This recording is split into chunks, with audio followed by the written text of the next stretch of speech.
નમસ્કાર. અહીં ઉપસ્થિત શાળાના આચાર્યશ્રી, શિક્ષકો, વડીલો અને મારા વાલા વિદ્યાર્થી મિત્રો. મારું નામ મોરી ધાર્મિક અલ્પેશભાઈ છે અને હું ધોરણ 8માં અભ્યાસ કરું છું. 15મી ઓગસ્ટના આ શુભ પ્રસંગે મને ભારતીય ક્રાંતિકારી ચંદ્રશેખર આઝાદ વિશે કંઈક કહેવાનો મોકો મળ્યો છે, તેનો મને ખૂબ જ આનંદ છે.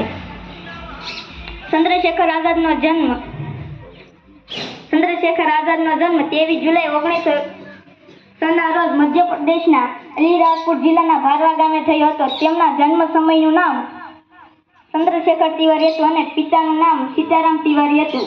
તેમની માતા જગરાણી દેવી ઈચ્છતા હતા કે તેમનો પુત્ર એક મહાન સંસ્કૃત વિદ્વાન બને. એટલા માટે તેમણે ચંદ્રશેખરને કાશી વિશ્વવિદ્યાલયમાં મોકલવાનું નક્કી કર્યું. 1921માં જ્યારે મહાત્મા ગાંધી અસહકાર આંદોલન શરૂ કર્યું ત્યારે 15 વર્ષની ઉંમરના ચંદ્રશેખર પણ તેમાં જોડાયા હતા. ત્યારે આંદોલન દરમિયાન તેમની ધરપકડ કરવામાં આવી.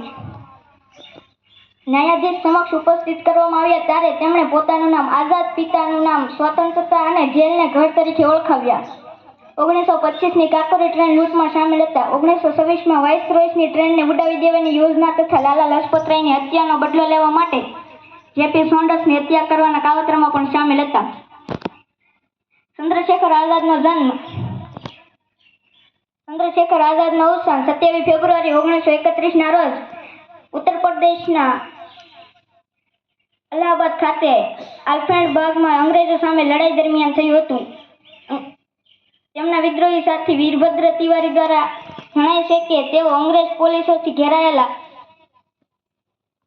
ઘેરાયેલા તથા તેમના સાથી સુખદેવરાજને બચાવ પ્રતિક્રિયામાં તેમણે 3 પોલીસ કર્મચારીઓને મારીને હત્યા કરી હતી અને અન્ય કેટલાકને ઘાયલ કરી સુખદેવરાજને ભાગી છૂટવામાં મદદ કરી હતી.